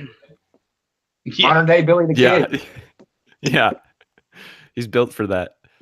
Oh man, yeah. Some of those stories, I was like, oh, all right, we got a George story. Let's see what happens here. Like a near death experience, basically. Oh. I broke old George's ribs one time. I broke 3 of his ribs. I pulled him out of the back of a starting gate. A quarter horse had flipped on him in Griggsville, Illinois, and I was behind the gate, and the horse was thrashing on him, and I reached up and I hooked him underneath of his arms and pulled as hard as I could, and pulled, and finally the horse, I guess, got off him a little bit, and we come up and we come down, and I landed on top of George, and I heard it go, and he goes, "Oh fuck, you broke my ribs." I'm guessing the type of guy that he is, he's broken. Well, and the fact that he was riding a horse, he's probably broken ribs before. He rode the next race. Oh my gosh, yeah. Dude, CL, I broke my ribs playing hockey one time. This motherfucker checked me up on the boards and blasted me, dude. And that shit hurt for about a fucking month, man. It sucks. Or I had a guy hit me with a shovel one time and broke 2 of my ribs on my back. And yeah, Rev, that hurts for at least a month. Like, you can't sleep hardly. Like, anywhere you move, it's bad. Old George was a different guy, though. He was a different breed. He was. He's a cowboy, as they say. I thought so. Yeah. He's a cowboy. I got an interesting comment. Rev, since you've seen Fight Club, you could probably see. I don't know if you have CL, but this guy said, "Is CL George, like Edward Norton is in Fight Club. Yeah, I saw that. No, man, I'm, you know, I've always, always had a soft heart, guys. I've never been. I fucked one guy's wife one time, long time ago, and I felt horrible about it. I was like 21 years old, I think, or maybe 20, and I felt horrible about it, and I never did that again, and I never would. It was I still, if I think about it today, I still feel guilty about it. Yeah. And yeah, no. I've had occasions like with all three of my wives where maybe there was some kind of a monetary deal I was in, and I dealt fairly with the person that I was dealing with, and they was like, "Why'd you do that? Why didn't you could have screwed that person? Why did And I just like, guys, I'm just, that's not CL. Yeah. I had never thought of it that way. I was like, man, I know I'm just playing, but he's like, he knows these stories inside and out. It's like I spent a lot of time with old George. Me and George, 3 or 4 years, we run pretty thick. We rode all over the state of Illinois. We went and rode the county fairs. We went to Florida together. We went to Chicago together. We got in a fight one time in the dorm room in Chicago, and George was coming at me. I hit him with a left hook, and we went down in a heap. And then his girlfriend jumped on top of us. She was naked at the time, and she ended up wrestling old George off of me. And I went out of the room, went and slept in the car. Yeah. Why did he attack you, man? Because he was making noise, and I told him to fucking quiet down. He was fucking his girlfriend, right? And I sat up in bed, and I said, "This is my fucking room too. Why don't you take her out in the car and whatever? Shut up." And old George jumped up, and when old George jumped up, I didn't wait to see what he was going to do next. I knew. Yeah. So I just jumped up immediately, and as he was coming to me, I met him with a punch, And he was like a Terminator. He went like this. He goes, like his head whipped and come right back, and like with the evil eye. Not like that guy you met outside the convenience store that was fucking with you, huh? No, that guy. No, he took a nap, and I kicked him in his teeth on the way down too. I kicked him right dead in his mouth with my exercise boot on. It had been in the horse shit earlier that day. Oh fuck! Right dead in his teeth. And then there's the other kid, his buddy. I guess it's a sixth sense or whatever, or the Holy Ghost, or I don't know, but like, I'm getting ready to start working on this guy some more because I wasn't satisfied yet, right? Yeah. Because I hit him like 1, 2, 3. He was going down, and he's trying to grab a hold of me as he's going down, and I backed up and footballed him in the mouth. And he went down in between like this truck and this car. And I'm not satisfied yet. I'm going to work on him some more. But I have this feeling like, look behind you. Yeah. And I turned and looked behind me, and there's this kid that I had knew from like 5 years before that, except he didn't remember me. And he was a jockey. And I pointed at him, and I said, "Jock," I said, "you better go put the bat back in that trunk of that car, or I said, you're going to be eating it." Yeah. And he looked at me like, this guy knows I was a jockey, and he turned, took off running. And then I was like, I'm looking around, and there's like probably 20 people looking at me. I was like, I think I probably better get going. Jumped in my little Frontier and took off. Yeah. Well, for clarity, for people who haven't seen the video, that guy fucked with you first. That was the guy that was fucking with your wife. The guy, the convenience store guy. I'll tell you what this motherfucker did. Me and my wife had split. I went up north. I was working at a different racetrack. I met a 22-year-old girl that she was hot, like you wouldn't believe, guys. Probably the prettiest girl I've ever. Almost as pretty as my last wife. I mean, like, not just like by that much. Is my last wife, the woman that I had my 2 daughters with, beautiful, beautiful woman. I'm telling you. I seen her yesterday. unfortunately. Beautiful woman, man. Unreal. But goddamn, I lost my train of thought there. Trying to think. The guy that said I mentioned about the convenience store Oh, guy. well, yeah. Well, here's what the guy did. When I was up there and I'm with this girl, he goes over to where my wife's at, right, to our residence there, and he calls me on the cell phone and says, "Hey, are you dating that girl?" Yeah, you know, this and that. Because me and this kid, we rode the fairs together. I run his ass over a few times at the fairs. He run me over a time or two. You know, we'd been through it together, so I didn't suspect that he would do something like that to me. You know, we bled together, you know. And he was calling me and letting me tell on myself to my wife, which I was in the wrong. I shouldn't have been doing what I was doing, but I got on the internet and knew that she was fooling around with somebody in Tampa. So I didn't really, or at least talking to somebody in Tampa. So I was like, fuck her. Mm-hmm. I ended up coming back, and when I came back, you know, like I said, my mom had passed, and she knew that I was going to be getting some money.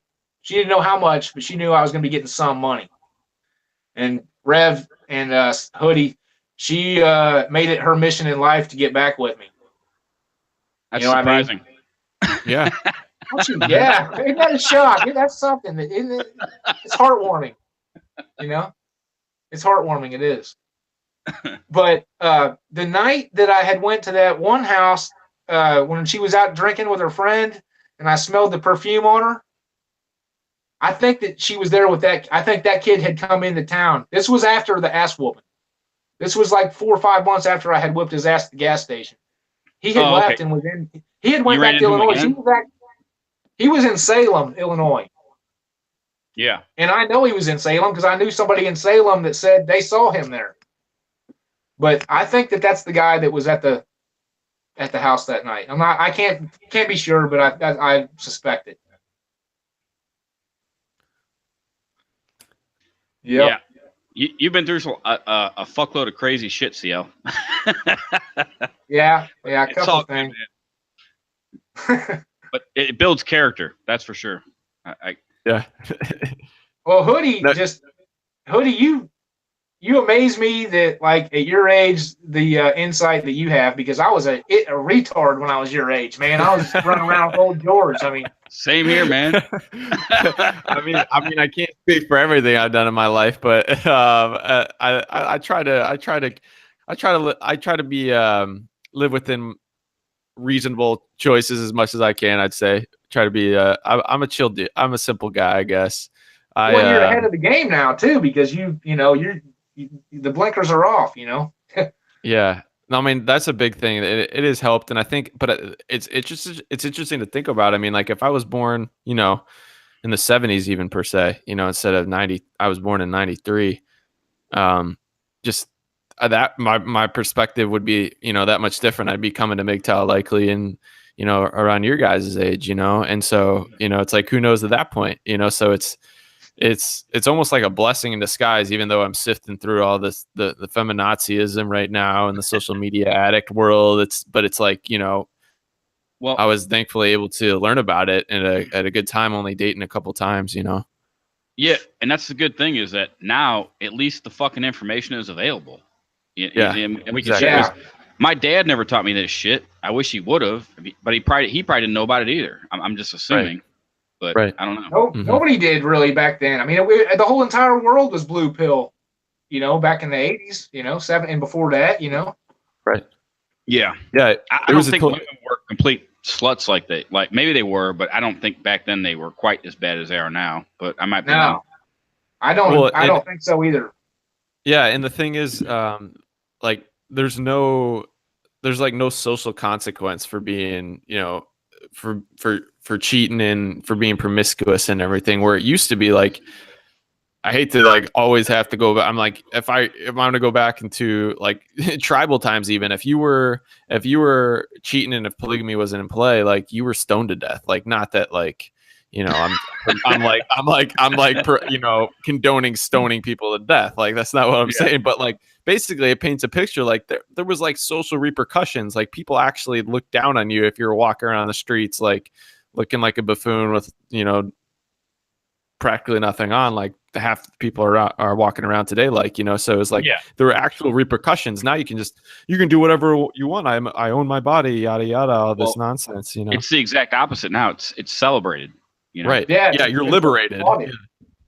Yeah. It's like you're free, you're expressing yourself, you're doing what you're supposed to. Yeah. It's like you're finally broken free of the patriarchy that's been holding you down and suppressing you forever. Like, I mean, you know, I'm not gonna lie. I like the overall. You know, when I'm walking around, I like the view, but the end result I don't like. So yeah, and the double standard where it's, you know, they're dressing promiscuously, and then it's drawing attraction, and then they're harping on the same guys that are trying to like hit on them, for example. You know, it's like, what you have to understand, like, men are wired to be like hunters, and that, like, almost in a sense of going after women that they're attracted to. You know, they're like, I'm gonna latch onto her, I want to get her attention. You know, that's how men have always been wired. And the more that you put that up, you know, put that in front of them, you know, if we're, you know, going back to what I was saying earlier, if you're, you know, when people were getting stoned to death, I mean, that would be like that's like an open invitation. You would almost be viewed as a hooker. Yeah. Like, you know, it's just like, you know, it's just so different now. It's part of the reason I was led to MGTOW was it wasn't really, I was thinking back, I tried to like process my thoughts before I actually learned of MGTOW. I was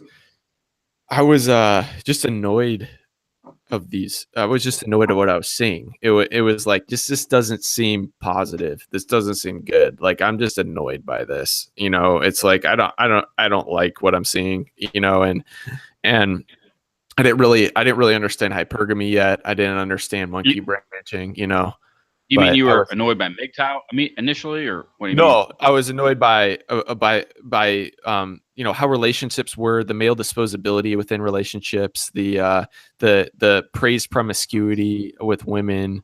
No, not I wasn't annoyed with MGTOW. MGTOW was always resonating. Yeah, like, good Lord, like, that was like such a breath of fresh air. I remember sitting on, I don't remember many things, like, so many things like slip my mind all the time, and even at like 24, I feel like my memory is so erratic. But I remember where I was sitting, you know, it struck a chord right away. But yeah, so thankfully, yeah, go ahead. I was just saying, don't feel bad about like your memory or being bombarded, because fuck, dude, my memory is fucked, dude. And it's like, there's so much information out there and available to everyone. And this is, you know, I mean, not necessarily MGTOW related. It's just, there's so much out there, man. It's hard to take it all in sometimes, and at least for me, and to comprehend. I mean, it's just crazy.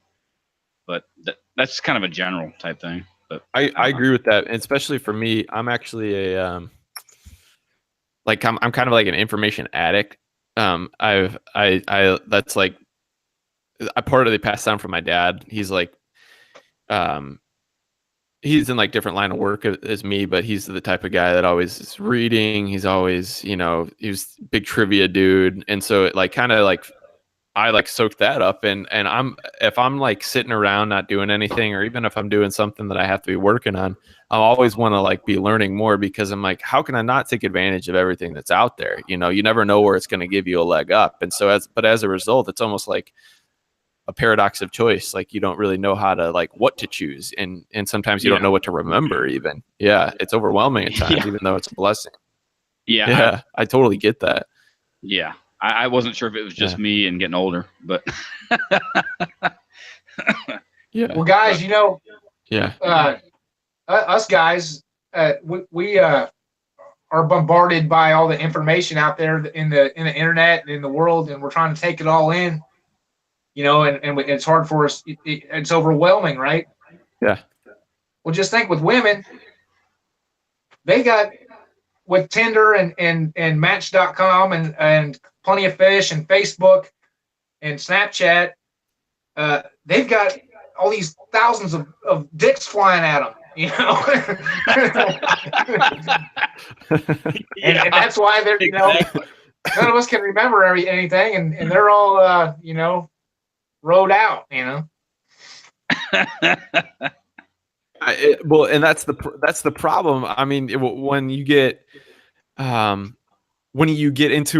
guy gets into a relationship, I don't think, you know, he's actually like thinking and processing the fact that, no, it's not like she's just in my house. She's in my territory all the time. She's perpetually in the territory of thousands, hundreds of thousands of other guys now. It's like you're not just competing against your tribe. You're competing against the internet. And when you think about the internet and how many people that have it, it's like, you know, within reason, let's just say the United States. I don't know the current population, but that's a little intimidating.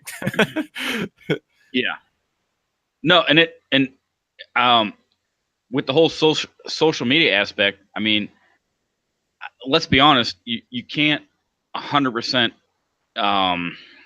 fault women on this shit, because I'm on Facebook and I see plenty of guys doing this shit with the selfies and fucking taking their ab pics and all that type of shit too. So I mean, narcissism is at an all-time fucking high on both sides. And I think part of the reason too is obviously, like, we have our MGTOW guys. We're putting out content, like we're putting out information that it can actually be used. But you see a lot of with the Instagram models, and you see a lot of with the gym bro type guy too, which is another video that I kind of want to make actually. Yeah, gym bros for sure. Like, I made the gym simp thing, but like that is just scratching the surface. Like, gym bros carrying around the jug of water with smashing pre-workout all over the place. Like, it's just like cut off tees. Like, it's just such an archetype. It's like, oh, you know, it's like, it's so hilarious. But they all look the same. Every time you go to the gym, you'll see them. Yeah, they're there. They're stalking around, hunting. There it is, the C4. It's your C4. Better not be snorting that C4, Red. That'll burn. Yeah, that'll burn. Got to get the bro gains in. But yeah.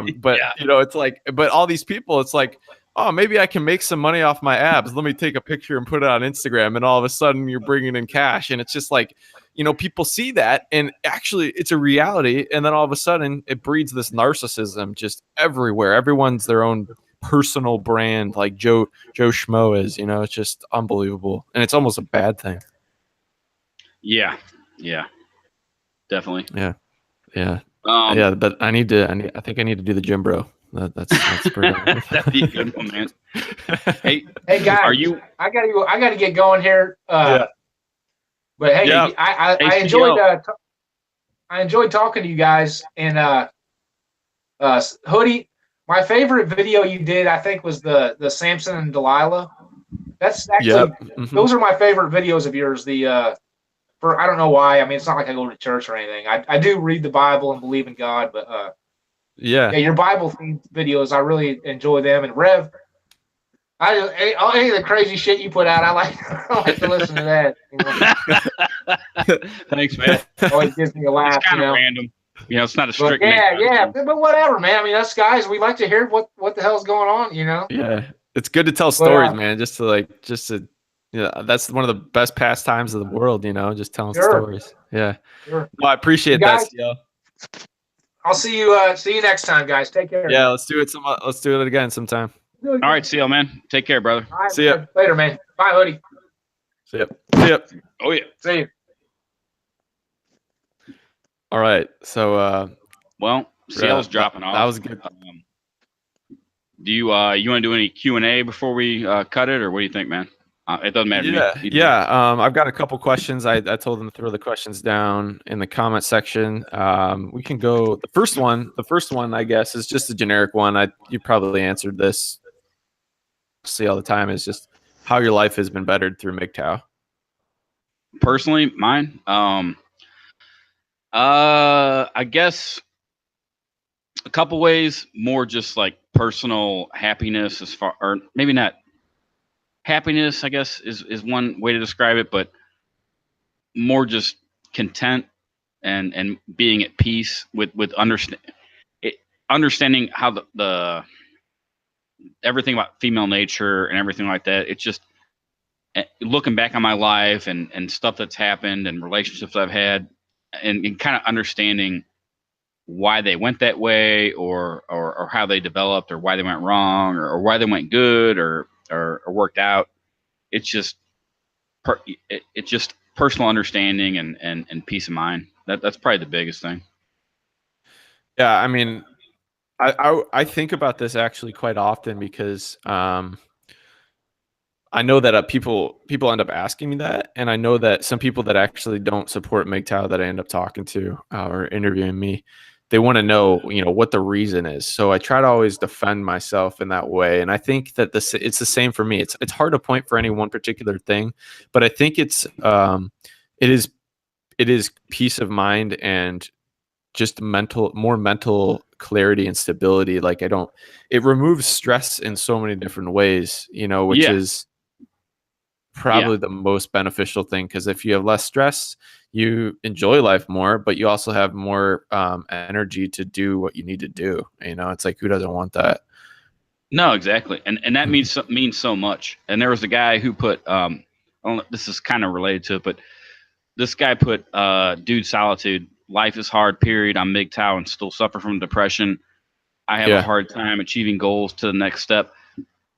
Man, I don't know what his age is, but I suffered through all that stuff, man, when I was young, and then trying to please people, and it just, I don't know. You got to take care of yourself first. That's the way I look at it. Right. And then, but MGTOW to me brought so much clarity to understanding, like I said, past relationships and just moving forward. And once I understood the way kind of like the world works, it just really helped me out a lot. So yeah, I think that a lot of depression too, and I struggled with depression in my early teenage years quite a bit for a couple of years, and I think that one of the reasons for when that emerges is you don't feel like you have control over certain things, and you don't really understand things. And the more that you don't understand things, and the more that you don't think you have control, it just becomes this like really big ambiguous ball of like an enemy just kind of like looming around. And MGTOW explains those things that we don't really know how to handle, or we don't really know how to approach, because like we've been talking about, there's really no 101 or crash course elsewhere other than now on the internet for MGTOW and for men to understand things past just female nature. Right. Yeah. So it's like you just turn inward, and you might get depressed as a result of that, just total confusion, Yeah. And so important. But understanding why they told you, like, my mom always told me, it's like, oh, women like nice guys, and all this type of shit. And it's like, I don't know why. And it's like, I don't know why the fuck she set me up for failure. But I mean, and maybe that was projecting or whatever it is. But learning the truth, it has been a godsend to me. That's all I can say.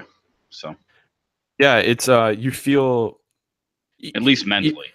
Yeah, and while we talk about it saves you financially, it saves you even health wise. Sometimes I think it, like, just knowing, and for us as guys that like to get information and read about things, just you almost feel like you gain equity by knowing information, even if you don't necessarily always use that information. Just having it, is like something like exactly you just like having in your arsenal. It just feels like you feel like you've accomplished something. You like feel more complete in that way, and that's been that's why it's so interesting to continually to listen to guys talk about MGTOW, is because it impacts so many different elements of your life. It literally is not this funnel of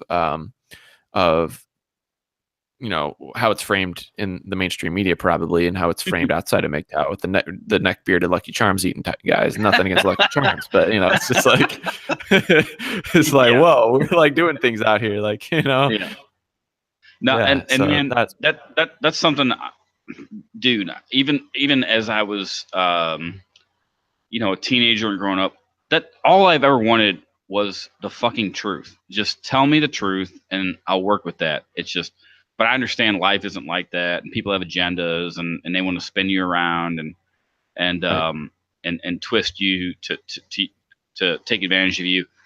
I got it. But bottom line, I've always been a seeker of truth, whatever it is, whatever subject, religion, MGTOW, female nature. That's just the way I've always been. So yeah, and seeking I was knowledge listening and to it. truth. And I was listening to a talk today, or a couple talks, and it was from Jordan Peterson. I'm sure you probably have heard his name come up maybe recently. Oh yeah, yeah, I have. So I was listening to his lectures. Like he just posts, he's a professor, and he just posts his psychology class lectures on YouTube, which is really cool. And he was talking about that concept of what bravery is essentially, and it's not necessarily. It's basically knowing the information and understanding the fear, and understanding that you can overcome it based on the information that you have, and and the truth about something. While we do say ignorance is bliss, in many areas, it's very much a dangerous place to be in if you're actually trying to move forward, and because like you say, in order to manage a fear in life, in order to manage fears that are in front of you, involuntarily running into those fears and dealing with them isn't usually going to help you overcome them. You have to voluntarily approach them, and that's what, MGTOW not necessarily dealing with fears, but you're voluntarily approaching the truth, Yeah, and sometimes the truth hurts, but it's like Misery Man. Absolutely. The truth is liberating, and I'd rather know the truth and have it and be slapped in the face than be left in the fucking dark. That's my personal opinion. Yeah, I agree. I cringe at the thought that someone would live to live not knowing what is true, regardless of whatever topic we're talking about. Because I feel like, what else is there to pursue other than that? It's like, you're just pursuing the wind floating around, so that is my short answer. But I know I put out the thing where I'm trying to put together this testimonial book about what MGTOW has done, and and that's what it's been for these guys. It's been, it's liberating. It's a shame that people don't think it's a positive thing. Well, and a lot of it's philosophy. There's a lot of deep stuff in here, and it's not easily answered. And right. A lot of it's ambiguous. Absolutely. Yeah, and it takes time, and everyone has to come to their own truth and their own realization at some point. Right. The next question, I guess, is, how would you account or help young men that are continually being led astray? I think I'm kind of paraphrasing the question, but that was basically the question. How do you account for how would society help handle this issue if they wanted men to know the truth, I guess? That's it's a very good question, but an extremely hard question for me personally, because man, I don't know, because a lot of people don't want to hear the answer, or they're stuck in their way of life. And I myself, I guess I would answer that question by living by example. What I do, and like we talked earlier, the living minimalist, and then going your own way, doing your own thing, whether you still date women or not or whatever. But just knowing being aware of feminism and female nature and all that type of stuff, and everything that goes into that, and just that's a tough question, man. It's hard for me to completely answer, but like, because myself, I think there's a lot of problems in society. I know we brought this up earlier as far as I don't think everything, I don't think everything is all that bad. There's a lot of positive things in the world, but at the same time, I'm looking to live a more simple life in the future and move to the country and kind of, do some homesteading type stuff. But that might not be the answer for everyone. So. Mm-hmm. Yeah, I think obviously so many of these answers, they're very philosophical. They involve so many different factors, so it's kind of hard to go at it, just straight on. But I would say I would just focus on a microcosmic view of it. Like, so for example, for me, if I'm making content on YouTube, wherever I am, maybe 5 years down the road, I'm doing it in a different fashion, doing it on YouTube still, whatever it looks like, trying to write a book, trying to put audiobooks together. I think just harnessing the technology that's available and understanding where men are going and where men that need to hear this are on the internet, if you're making content, is a way to influence. But also, I'm curious. I know this would never happen. I know that schools obviously would never teach this stuff, but I think it never would. It would never happen in 500 million years. But I think as MGTOW continues to proliferate, I think that there might be opportunities for it to be consumed in a more legacy media format, where maybe bigger audience, different audiences, and presenting the philosophy in those settings, whether these are major interviews or just being that example in a daily life. And I think that a lot of MGTOW men that are first starting off, and I know for me as a 40-year-old, where people come at me like, why would I choose this life or choose this way of life? They're not really going to be able to see the benefits of it really until I'm able to be older. I'm going to able to utilize the freedom it's afforded and actually have, you're financially more well off. Like, there needs to be time that passes too for that example to come. Mm-hmm. Along those lines, like exactly what you're saying, seeing someone who has successfully done it before, that's a big example, Yeah. So, but that takes time. Huge. Yeah, that's huge. And it is a thing that involves patience. That's no doubt. No doubt. All right. So this other one, I think this will probably be the last scenario for in terms of questions in the comment section. It was just, he posed a situation and I'm probably not that equipped to answer this. So how do you make sure your kids come out okay, essentially raised well, when your ex is awful and you are a good father? Custody is split between them. So I don't have a lot of experience, obviously, in dealing with that. But I wish CL was still on for this one. But. Yeah, he would be perfect for that. Yeah, because he's always with them. Yeah. Man, I don't have a whole lot of. That's a tough one. I really don't have the answer, any kind of answer for that. I feel for the men who have kids in the society, and who've been screwed over. It's because ultimately the court system initially is going to favor them, whether they're fit or not. But right. Yeah. I really can't. I don't have the any kind of experience or advice to comment on that one. My apologies. I would say whoever asked that. Yeah, I'm obviously not. I'm not really equipped to answer that in terms of personal experience and just my age, but I'm not saying I'm not, obviously, I'll admit my mistakes. I'm not perfect. I've done plenty of raw dog stuff, and anyone could be a father half the time. It seems like. Yeah. I've had a vasectomy, but before I had that, either I was just fucking lucky, or I was naturally impotent. I don't know, but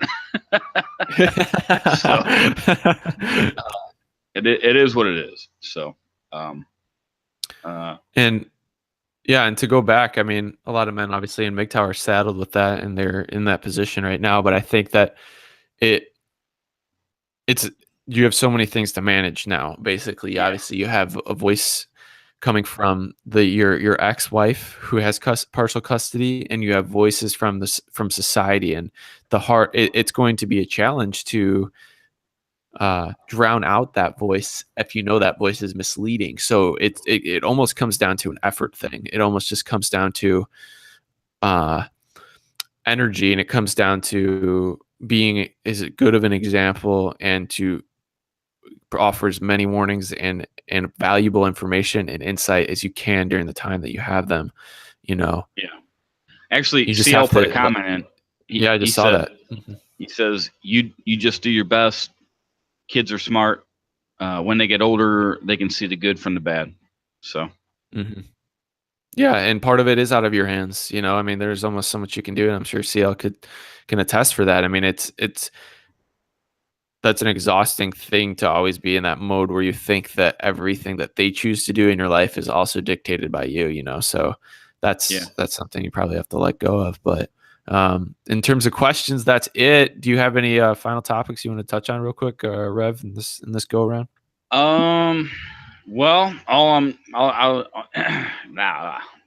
fucking marble mouth like normal. All I just want to say was, man, I appreciate in general the way you put your content out, keeping it positive. That's the way I try to do it, and it's not just because of the situation some of us are in. It's not all that bad. There's still a lot of positives to the world, and knowledge is power, and MGTOW is freedom. That's kind of the way I look at it. So absolutely. And I appreciate that, Rev. And I say likewise to you. I mean, it's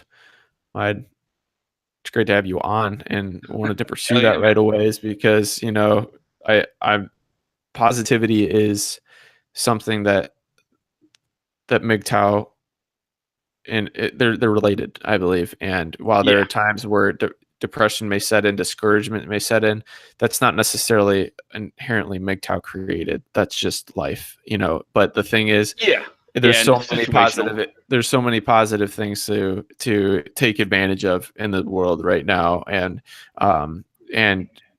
you more time for your hobbies, more time for your interests, more time for people that in your life, maybe immediate extended family, some friends that you have that you can actually invest into that are going to be around, so exactly that is bottom line. Great. So I appreciate you coming on, man, and making it happen, because I know I reached out not too long ago. So hell yeah, man. I thank you for having me on. If you ever want to do another stream again, just let me know, and make it happen, brother. I will do that. I will. I think we can put that on the calendar at some point. All right. Sounds good, man. Take care, everybody. Thanks for chiming in tonight. Peace out in the comment section to everybody that put comments down, and for all that donated, thank you again. Please check out Reverend20. I've sent a couple links to his channel. I'll send another one to CL, or another link to CL's channel in the comment section, and then another one to Reverend's page. Him up, and if you guys have any stories that you want me to share, any testimonials, you guys know where to email me. It's at sunrisehoodie@gmail.com. And just be on the lookout for more content. Stay safe out there. Hoodies up, guys. Hoodies out. Hoodies up. Yep.